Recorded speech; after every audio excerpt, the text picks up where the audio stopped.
കൃഷ്ണ ജ്യോതിഷാലയത്തിലേക്ക് ഏവർക്കും സ്വാഗതം.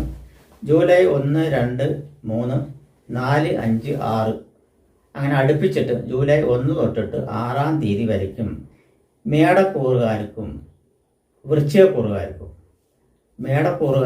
വൃശ്ചികക്കൂറുകാർക്കും വളരെ അനുകൂലപരമായിട്ടുള്ള ദിവസങ്ങളാണ്.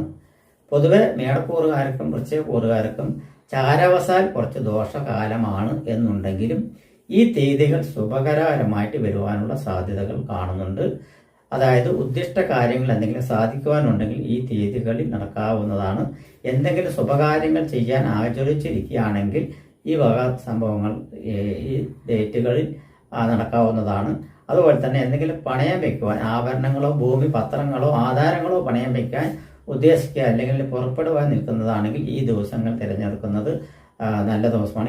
ഈ ദിവസങ്ങളിൽ നിങ്ങൾക്ക് ആഹ്ലാദം, ഇഷ്ടഭക്ഷണം, ഇഷ്ടവസ്ത്രം, അതുപോലെ തന്നെ ജോലി തരപ്പെടലിൽ പുതിയ ജോലിക്ക് വേണ്ടി അന്വേഷിക്കുന്നവർക്ക് അത് കിട്ടുവാനുള്ള സാധ്യതകൾ, വിവാഹ നിശ്ചയം, മറ്റുള്ള കാര്യങ്ങൾ അന്വേഷിക്കുന്നവർക്ക് അത് നടക്കുവാനുള്ള സാധ്യതകൾ, അങ്ങനെയുള്ള കാര്യങ്ങളെല്ലാം ഉണ്ടാവും എന്ന് തന്നെ പറയാം. ഈ മേടക്കൂറുകാർക്കും വൃശ്ചികക്കൂറുകാർക്കും സമയദോഷത്തെപ്പറ്റി ഞാൻ തന്നെ പറഞ്ഞിട്ടുണ്ടെങ്കിലും ഈ ദിവസങ്ങളിൽ വ്യത്യാസപരമായിട്ടുള്ള മാറ്റങ്ങൾ വരുവാനുള്ള സാധ്യത ഉള്ളത് കാരണം കൊണ്ട് ഇങ്ങനെ പറയുന്നത്. വാഹനം വാങ്ങിക്കുക, പുതിയ വാഹനങ്ങൾ വാങ്ങിക്കുക. ഇപ്പോൾ ജാതകത്തിലെല്ലാം നല്ല സമയമാണെന്നുണ്ടെങ്കിൽ ചാരവാസാലുള്ള ഈ ദോഷങ്ങൾ അധികം ബാധിക്കില്ല.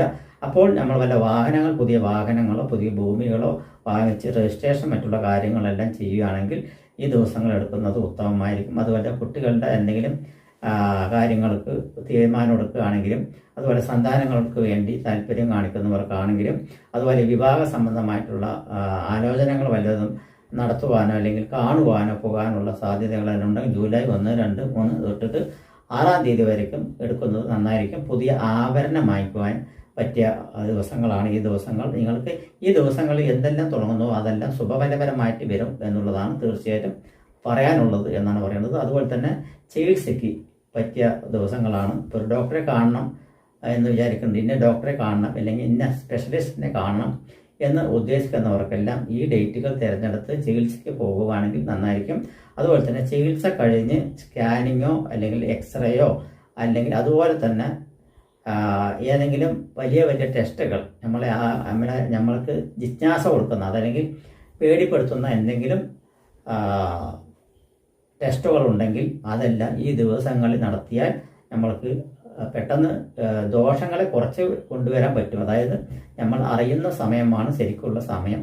അറിയാത്ത സമയത്ത് നമുക്കൊന്നും അറിയില്ല. അപ്പോൾ ടെസ്റ്റുകളിലൂടെ നമുക്ക് പലതുകളും ഞെട്ടിപ്പിക്കുന്ന സത്യങ്ങളും ഞെട്ടിപ്പിക്കുന്ന കാര്യങ്ങൾ നമ്മളെ ഒരു നിമിഷം കൊണ്ട് നമുക്ക് ഞെട്ടിത്തെറ്റിക്കാൻ പറ്റുന്ന കാര്യങ്ങൾ, ഒരുപാട് വിഷയങ്ങൾ നമ്മുടെ ജീവിതത്തിൽ നടന്നു പോയിക്കൊണ്ടിരിക്കുന്നുണ്ട്.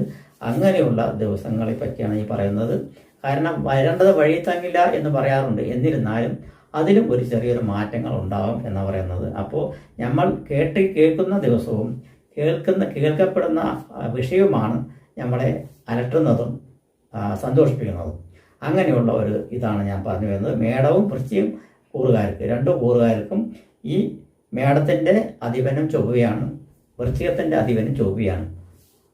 ആ ചൊവ്വൻ്റെ പ്രകാരം തന്നെ, അതായത് മേടൻ്റെ കൂറുകാരൻ്റെയും വൃശ്ചികക്കൂറുകാരൻ്റെയും നാഥൻ ഒരേ നാഥനാണ്, ചൊവ്വയാണ്.